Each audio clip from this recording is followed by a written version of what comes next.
Et si nous vous disions qu'aux quatre coins du globe, il existe une famille d'une richesse si invraisemblable, d'un privilège si extraordinaire, que les simples vêtements portés par leurs enfants lors de fêtes d'anniversaire peuvent à eux seuls provoquer la saturation des sites de vente en ligne et injecter des milliards dans une économie en une seule nuit? Accrochez-vous, car nous nous apprêtons à lever le voile sur l'une des histoires de fortune les plus fascinantes de l'histoire de l'humanité, celle de la monarchie aux billions de dollars. Bienvenue dans l'univers de la famille royale britannique. Cette dynastie évolue dans une sphère si éloignée de l'existence ordinaire que les médias qualifient leur quotidien de luxe, de niveau trilliardaire. Mais c'est ici que les choses deviennent réellement fascinantes et peut-être un peu complexes. La fortune collective de la famille est estimée à environ 28 milliards de dollars en 2025. Une somme colossale, certes, selon toute mesure courante. Pourtant, elle est bien loin de la mythologie du billion de dollars qui les entoure. Alors, que se passe-t-il exactement ? Comment une famille dont la richesse ne s'élève qu'à des milliards a-t-elle réussi à cultiver une image d'opulence si astronomique qu'elle en devient insaisissable? Et surtout, à quoi ressemble leur existence quotidienne réelle? Lorsque votre famille dispose de plus de 30 propriétés, incluant des palais, des châteaux et des domaines s'étendant sur des milliers d'hectares, et que vous pouvez déambuler dans des pièces ornées d'environ 550 dessins de Léonard de Vinci, la collection la plus importante au monde, lorsque les joyaux de la couronne à votre disposition comprennent des diamants estimés à des centaines de millions de dollars, la distinction entre milliardaire et trilliardaire devient presque secondaire. Les royaux britanniques évoluent dans une catégorie de richesse qui transcende les simples chiffres. Elle est institutionnelle, elle est historique, elle est intrinsèquement liée au tissu même de l'identité nationale. Et c'est cela, peut-être plus que n'importe quel montant en dollars, qui confère à leur existence un luxe presque mythique, défiant l'imagination. Voici un fait qui va vous stupéfier et qui illustre parfaitement pourquoi le récit de la richesse trilliardaire conserve une telle force. Imaginez, le jeune prince George, alors tout juste un bambin, apparaît lors d'un événement public vêtu d'un t-shirt Sunua à 9 livres sterling pour sa séance photo de 3e anniversaire. En l'espace d'une heure, 60 minutes à peine, le modèle est entièrement épuisé. Pas en quelques jours, ni en quelques semaines, mais bien en une heure. Ce n'est pas un incident isolé, c'est un phénomène si constant et d'une telle importance économique que les chercheurs lui ont donné un nom, l'effet Prince George. Selon Brand Finance, la contribution économique du prince George est estimée à 2,4 milliards de livres sterling sur l'ensemble de sa vie, alors qu'il n'est encore qu'un enfant. Mais attendez, c'est encore plus remarquable, sa sœur, la princesse Charlotte, devrait avoir un impact économique encore plus grand, de l'ordre de 3,2 milliards de livres sterling. Pourquoi une telle différence? Parce que, comme l'explique Brand Finance, le marché de la mode féminine est tout simplement plus vaste que celui de la mode masculine. Ce qui signifie que l'effet d'influence de Charlotte s'étend à un éventail plus large de produits et de marques. Réfléchissons un instant à ce que cela signifie. Ces enfants, par leur simple existence, par le simple fait d'être photographiés portant des vêtements ordinaires, génèrent des milliards pour l'économie britannique. Lorsque la princesse Charlotte a été photographiée vêtue d'un cardigan jaune de chez John Lewis, il a été en rupture de stock en moins de 24 heures. Un simple gilet d'un grand magasin, disparu des rayons. C'est de ce pouvoir dont nous parlons. Une famille dont la simple présence, les choix vestimentaires et les apparitions occasionnelles créent des ondes économiques qui se propagent à travers des industries entières. Leur mère, Kate Middleton, est réputée pour avoir un impact de plus d'1 milliard de livres sterling sur l'industrie de la mode britannique, un phénomène surnommé l'effet Kate. Lorsque les garde-robes de vos enfants peuvent faire bouger les marchés, lorsque vos choix vestimentaires peuvent littéralement faire ou défaire des marques de mode, et lorsque votre seule existence génère des milliards en activités économiques, peut-être que l'appellation trilliardaire ne concerne pas tant ce que vous possédez, mais plutôt ce que vous influencez. À présent, plongeons-nous dans les chiffres réels, car ils sont absolument fascinants en eux-mêmes et révèlent la nature complexe et stratifiée de la richesse royale que la plupart des gens ne saisissent jamais entièrement. La fortune personnelle du roi Charles III varie selon la liste des riches du Sunday Times, de 860 millions de dollars à plus de 2 milliards de dollars si l'on inclut les héritages plus larges. Cette fourchette significative s'explique par une raison. Les finances royales sont délibérément opaques, avec des fiducies privées, des exonérations fiscales sur les successions et des actifs institutionnels qui s'entremêlent de manière à rendre les évaluations précises presque impossibles. C'est là que les choses deviennent particulièrement intéressantes.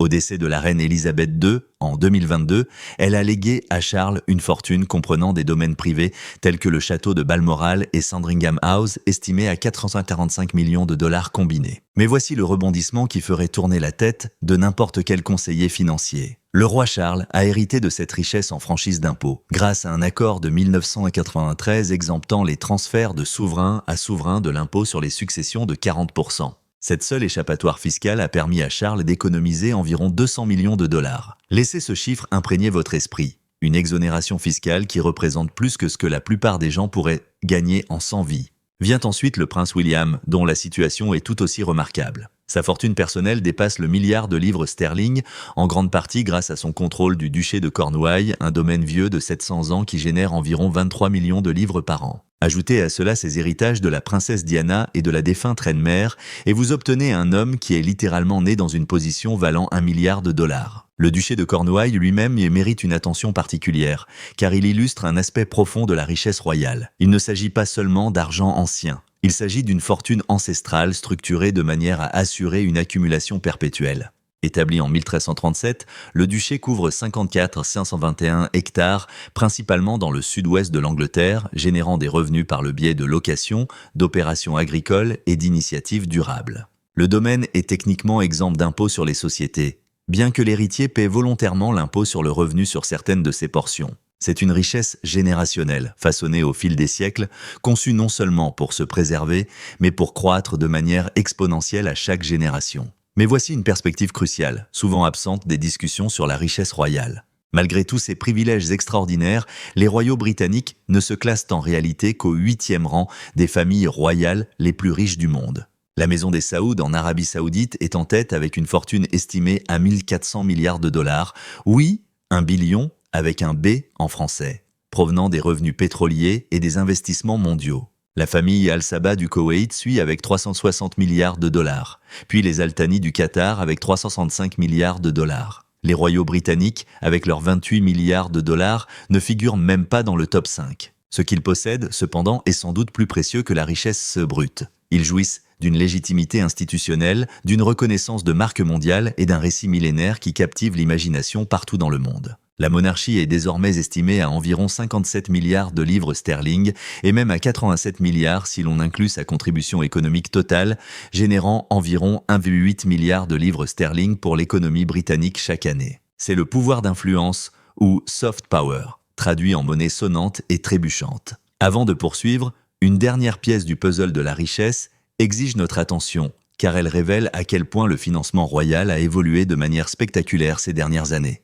La subvention souveraine Sovereign Grant a triplé depuis 2012, date à laquelle elle fournissait un peu moins de 50 millions de livres sterling à la monarchie. Au cours de l'exercice fiscal 2025-2026, ce chiffre est passé à plus de 100 millions, et il continue de grimper. En avril 2025, la famille royale a reçu 45 millions de livres supplémentaires, portant son revenu annuel à 132 millions, soit une augmentation de 53% en une seule année. D'où vient cet argent ? Les contribuables britanniques financent la subvention souveraine, qui provient des bénéfices générés par le Crown Estate. Le Crown Estate représente l'un des plus grands portefeuilles immobiliers du Royaume-Uni, évalué à plus de 15,8 milliards de livres sterling.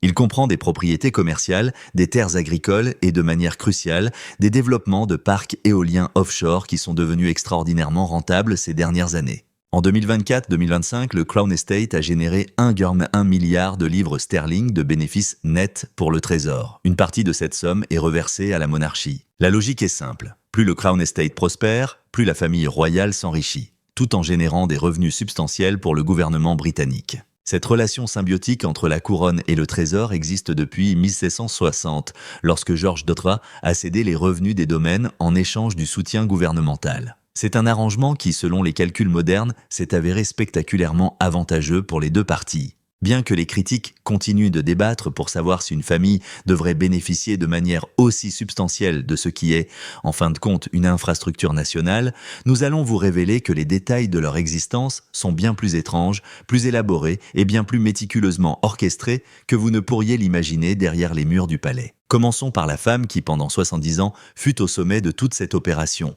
La reine Élisabeth II. Sa routine quotidienne révèle des volumes sur ce qu'implique réellement la vie royale. Sa Majesté se réveillait chaque matin à 7h30, restant au lit quelques minutes pour écouter l'émission Today sur BBC Radio 4. Un membre du personnel entrait alors portant un plateau d'argent avec sa première tasse de thé Earl Grey, servi avec du lait, sans sucre, et une serviette en lin fraîchement repassée, ornée du chiffre royal. C'est là que les choses deviennent d'une précision fascinante. Pendant que la reine sirotait son thé, sa femme de chambre lui préparait son bain du matin, qui devait être exactement à la bonne température, testé avec un thermomètre en bois, et rempli à précisément 7 pouces d'eau. Pas 6 pouces, pas 8, mais 7, exactement.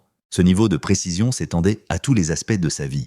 La reine était si méticuleuse concernant son bain que lorsqu'elle voyageait à bord du train royal, les conducteurs recevaient pour instruction d'éviter les voies accidentées vers 7h30 du matin, afin de ne pas éclabousser l'eau du bain. Pendant que Sa Majesté prenait son bain, l'une de ses 3 habilleuses, sous la supervision d'Angela Kelly, son assistante personnelle et conservatrice de sa garde-robe, préparait la première tenue du jour dans la pièce attenante. Cette loge de dressing était équipée de miroirs du sol au plafond et de dressings immenses qui feraient pâlir d'envie n'importe quel passionné de mode. Et ce n'était là que la préparation matinale. En temps normal, la reine pouvait se changer jusqu'à 5 fois par jour, chaque tenue étant méticuleusement choisie et préparée par son équipe dévouée. Le reste de sa journée était tout aussi structuré. Le petit déjeuner à 8h30 était suivi de l'examen quotidien d'environ 300 pièces de correspondance publique. Venaient ensuite les fameuses boîtes rouges, Red Dispatch Box, des documents d'État que chaque monarque devait passer en revue, beau temps, mauvais temps, tous les jours sauf le jour de Noël et le dimanche de Pâques. À 17h, c'était l'heure du thé. Des sandwichs sans croûte coupés en 4,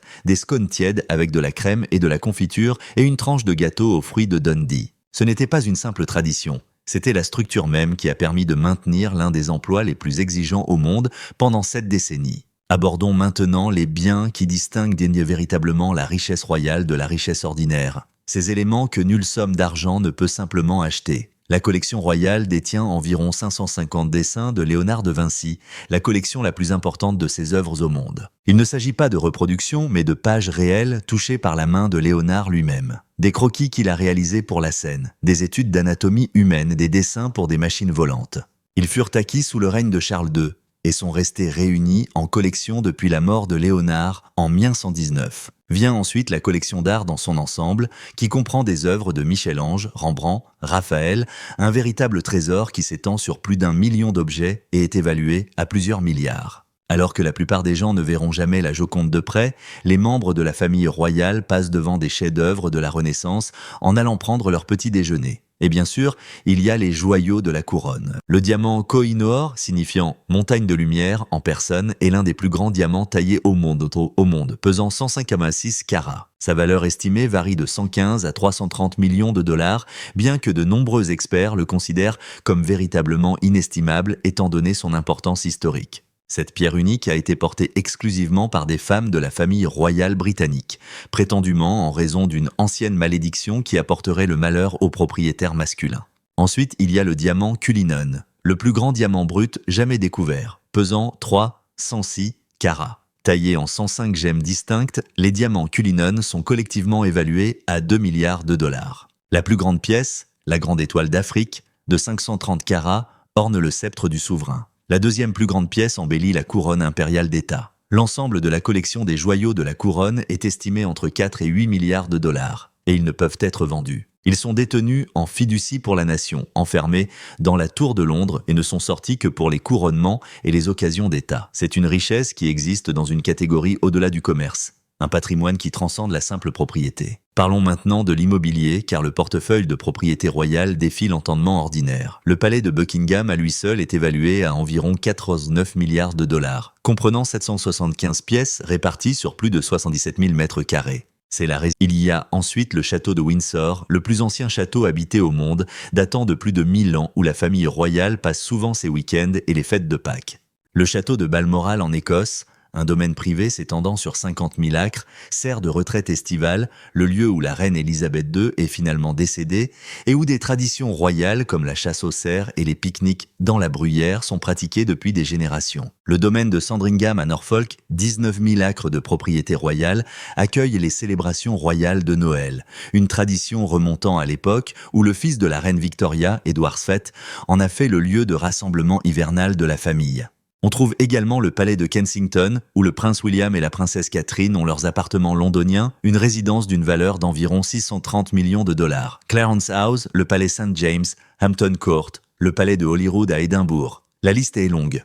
Chaque propriété représente des siècles d'histoire accumulée et des milliards de dollars en valeur actuelle. Mais les aspects peut-être les plus extraordinaires de la vie royale sont les privilèges qui existent entièrement en dehors des règles normales de la société. Le monarque n'a pas besoin de permis de conduire, pas de passeport, ni de quelque forme d'identification que ce soit. La subvention souveraine couvre toutes les dépenses, libérant le monarque de la nécessité de porter de l'argent liquide ou de gérer des factures. Ensuite, il y a les droits anciens qui semblent presque médiévaux, parce qu'ils le sont. En vertu d'une loi datant de 1324 et du roi Édouard II, le monarque possède techniquement toutes les baleines, esturgeons et dauphins capturés à moins de 3000 des côtes du Royaume-Uni. Ce sont des poissons royaux. Et bien que cette loi soit rarement invoquée de nos jours, elle reste techniquement en vigueur. Il y a aussi la question de l'éducation. Le prince George et la princesse Charlotte fréquentent actuellement la Lambrooke School, avec des frais de scolarité annuels oscillant entre 19 000 et 21 000 livres sterling. Les projets futurs incluraient, selon certaines rumeurs, Marlborough College pour une approche d'apprentissage holistique, perpétuant ainsi une tradition d'éducation d'élite qui prépare les enfants royaux à des vies de devoir et sous le regard public. Et en ce qui concerne les mariages, celui du prince William et de Catherine a coûté un total estimé à 34 millions de dollars, combinant la sécurité financée par les contribuables et les contributions privées de la famille. Leur mariage n'était pas une simple célébration. Ce fut un événement mondial regardé par des milliards de personnes, un stimulus économique valant bien plus que son coût. Pour comprendre la richesse royale, il est essentiel de saisir le fonctionnement des duchés, ces anciennes structures financières qui génèrent des revenus pour la monarchie depuis près de 700 ans. Le duché de Cornouailles, créé en 1337, s'étend sur 21 hectares, principalement dans le sud-ouest de l'Angleterre. Il comprend des terres agricoles, des développements commerciaux et des investissements, générant environ 22,9 millions de livres sterling par an. L'ensemble du domaine est évalué à plus d'1 milliard de livres sterling. Le duché de Lancaster, établi en 1265, s'étend sur plus de 18 000 hectares à travers le Lancashire, le Yorkshire et Londres. Celui-ci appartient directement au monarque, générant environ 24,4 millions de livres sterling par an pour financer la bourse privée Privy Purse, le compte de dépenses personnelles du souverain. Le détail crucial est que ces actifs ne peuvent être vendus par leurs détenteurs. Ils doivent être préservés et transmis, garantissant que la richesse accumulée au fil des siècles continue de s'accumuler pour les siècles à venir. Les deux duchés sont exemptés d'impôt sur les sociétés, bien que les titulaires paient volontairement l'impôt sur le revenu sur certaines parties de leurs revenus. C'est de l'ingénierie de richesse générationnelle à son apogée. Des structures conçues, il y a des centaines d'années, qui continuent de fonctionner exactement comme prévu, s'agrandissant à chaque décennie. La flotte royale de véhicules mérite une mention spéciale, car elle représente le point de rencontre de la tradition, de la sécurité et d'une indulgence manifeste. La collection de voitures de la famille royale est évaluée à environ 17,6 millions de dollars, comprenant tout, des Bentley blindés aux Rolls-Royce vintage ayant transporté les monarques lors des processions de couronnement. La limousine d'État de 2002, par exemple, est équipée de sièges en laine d'agneau, d'un blindage et de vitres capables de résister à des tirs soutenus, une nécessité compte tenu des préoccupations de sécurité qui accompagnent les apparitions publiques. Mais les dépenses véritablement extravagantes proviennent des voyages privés. Les dépenses de voyage royal ont atteint environ 5,3 millions de dollars en 2019-2020, couvrant les vols affrétés, le train royal et les transferts en hélicoptère entre les résidences. Lorsque le roi Charles se rend en Écosse, le train royal offre non seulement un moyen de transport, mais aussi un logement mobile, complet, avec ce bain de 7 pouces de profondeur dont nous avons parlé plus tôt, et dont les itinéraires sont planifiés pour éviter les éclaboussures. Puis, il y a les vacances. La famille royale a accès à des retraites privées sur l'île de Moustique dans les Caraïbes,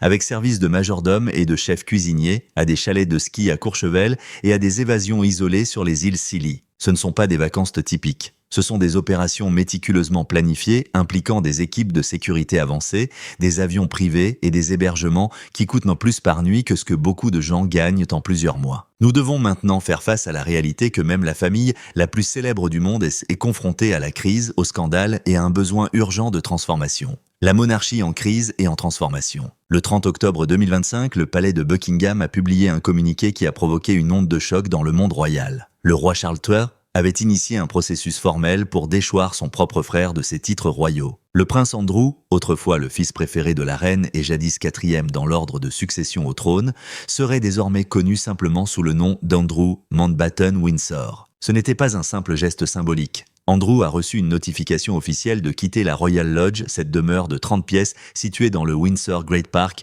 où il avait vécu pendant plus de 2 décennies. Son ex-épouse, Sarah Ferguson, qui avait continué à vivre avec lui malgré leur divorce en 1996, a été contrainte de prendre ses propres dispositions. Les circonstances qui ont mené à cette action dramatique sont bien documentées. L'association d'Andrew avec le délinquant sexuel condamné Jeffrey Epstein, les allégations d'agression sexuelle par Virginia Giuffre, qu'Andrew a toujours nié, et la publication en 2025 du mémoire posthume de Giuffre qui a ravivé l'indignation publique. Mais tout aussi dommageable fut la révélation de l'arrangement de bail extraordinairement favorable d'Andrew, qui ne payait qu'1 million de livres sterling pour la propriété en 2003, plus un loyer annuel d'un grain de poivre si demandé, alors même que le public britannique faisait face à des difficultés économiques. L'image était dévastatrice. La dernière fois qu'un prince britannique s'est vu retirer son titre, c'était il y a plus d'1 siècle, en 1917. Lorsque le prince Charles Edward fut déchu de son titre de duc d'Albany pour avoir combattu pour l'Allemagne pendant la Première Guerre mondiale. Cette seule comparaison illustre la gravité de la chute d'Andrew. Andrew déménagera vers une propriété du domaine de Sandringham, financée personnellement par le roi Charles, un arrangement conçu pour clore définitivement ce chapitre entaché de scandales sans impliquer davantage les contribuables. Ses filles, les princesses Béatrice et Eugénie, conservent leurs titres, bien qu'elles aient été orientées vers une plus grande indépendance financière. La rétrogradation d'Andrew n'est qu'une pièce d'une transformation plus vaste que le roi Charles a orchestrée depuis son accession au trône. Un amincissement délibéré de la monarchie qui représente peut-être la restructuration royale la plus significative depuis des générations. L'idée centrale est simple mais révolutionnaire. Moins de membres de la famille royale actifs, des coûts réduits et une concentration claire sur la lignée directe de succession. Le centre névralgique de la monarchie s'est déplacé du palais de Buckingham au château de Windsor, poursuivant une tendance amorcée lors de la relocalisation de la reine Elisabeth pendant la pandémie. Les membres aînés de la famille royale ne résidant plus à Londres, à temps plein.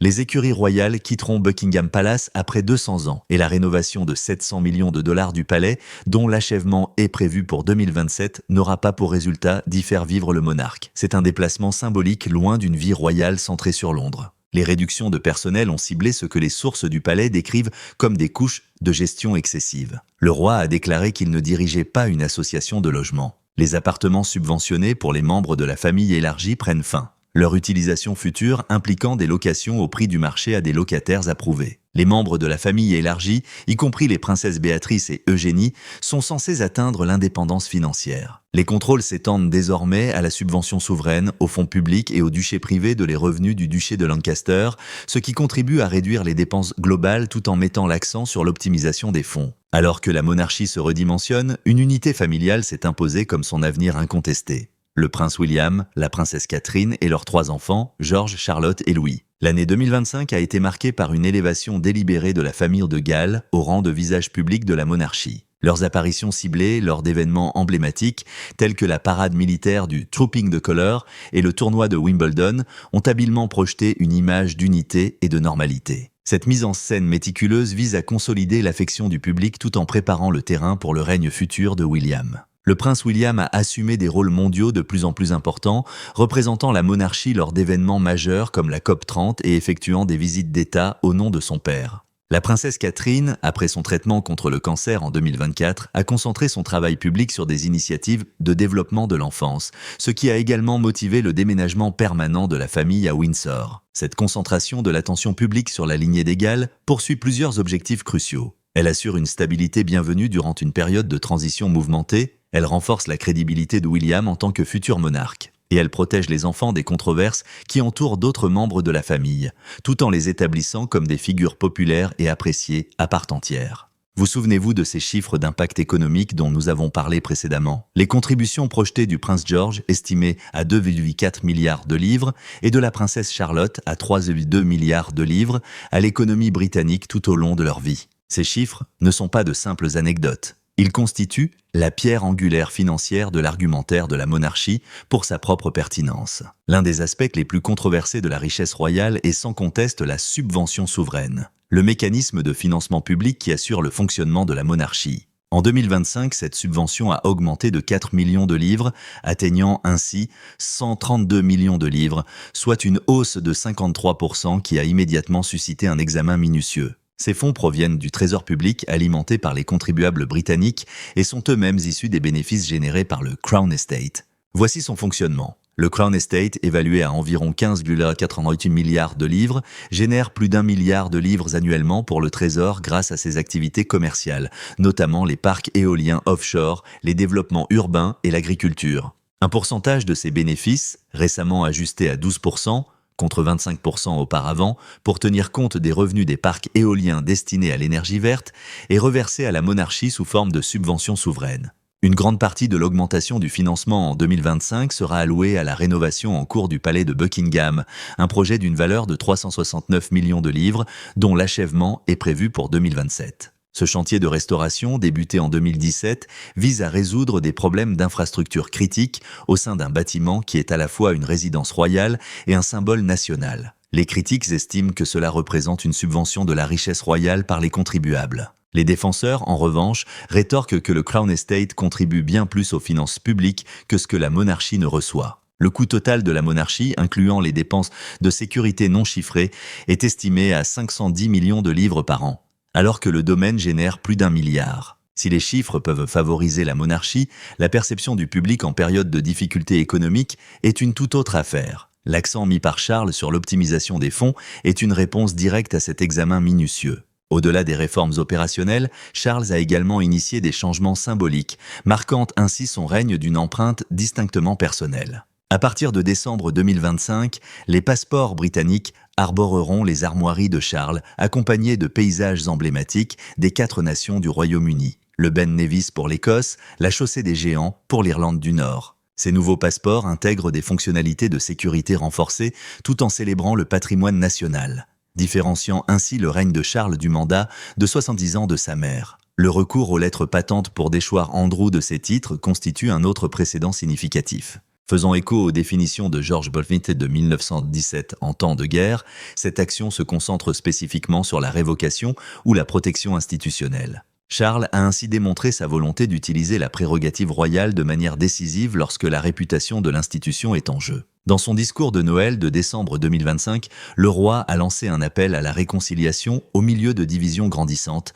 un message aux implications manifestes pour la brouille persistante avec le prince Harry. Reste à savoir si cela constitue une véritable branche d'olivier ou un simple positionnement politique. Aucune discussion sur les transformations royales de 2025 ne serait complète sans aborder la brouille persistante qui a divisé la famille et captivé l'attention mondiale, la situation avec le prince Harry et Meghan Markle. La fortune nette d'Harry, combinée à celle de Meghan, s'élève à environ 60 millions de dollars, provenant des héritages d'Harry, de la princesse Diana et de la reine-mère, de leur lucratif contrat avec Netflix, évalué à 100 millions de dollars selon les rapports, ainsi que des revenus de Meghan en tant qu'actrice avant leur mariage. Ils ont acquis leur luxueuse demeure à Montecito pour 14,7 millions de dollars, instaurant ainsi une vie délibérément à l'écart de l'institution que Harry représentait autrefois. Mais les implications financières de leur départ s'étendent bien au-delà de leur richesse personnelle. Le mariage d'Harry et Meghan, à lui seul, avait injecté une somme estimée à 1,4 milliard de dollars dans l'économie britannique.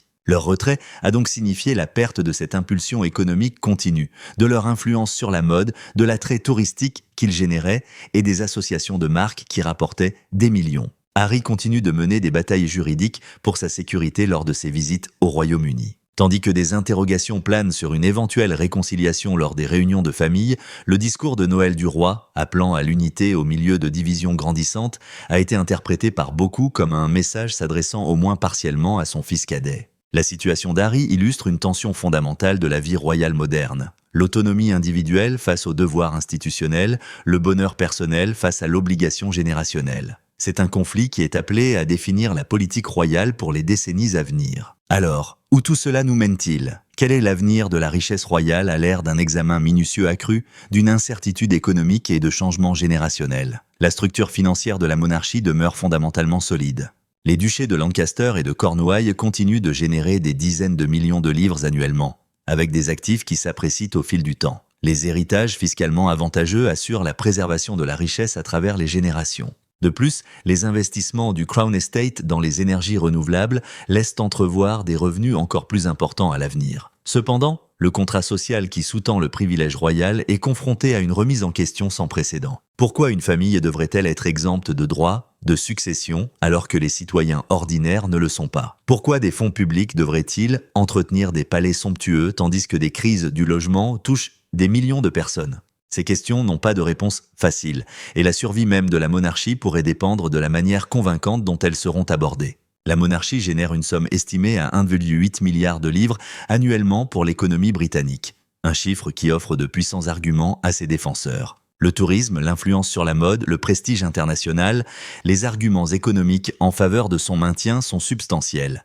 Mais l'économie seule ne suffira peut-être pas. La monarchie doit également offrir quelque chose qui transcende les simples bilans financiers, un sentiment de continuité et d'identité nationale, de patrimoine commun qui justifie son privilège extraordinaire. La question de savoir si elle pourra continuer à le faire au XXIe siècle demeure l'enjeu majeur du règne de Charles. Voilà donc la vérité derrière la vie de la famille royale britannique, une existence qui, bien que perçue comme trillionnaire, est d'une complexité fascinante. Ils évoluent dans un monde où les baignoires de 7 pouces sont mesurées par des thermomètres en bois, où les choix vestimentaires des enfants font cracher les sites web de vente au détail et où des diamants trop précieux pour être assurés reposent dans les coffres de la tour en attente de couronnement. C'est un monde de privilèges ancestraux et d'examens modernes, de marques valant des milliards construites au fil des siècles et de crises de réputation pouvant éclater du jour au lendemain. La monarchie se transforme, se redimensionne, se relocalise et se réforme pour un avenir incertain. Il reste à voir si ces changements seront suffisants pour assurer son prochain siècle d'existence. Mais une chose est certaine. Rares sont les familles sur Terre à avoir mené des vies aussi extraordinaires ou aussi étranges que celle de la maison de Windsor. Les existences des membres de la famille royale britannique sont bien plus complexes et coûteuses qu'elles n'y paraissent de l'extérieur. Qu'est-ce qui vous a le plus surpris? Partagez vos réflexions dans les commentaires et cliquez sur les fiches à l'écran pour en découvrir davantage.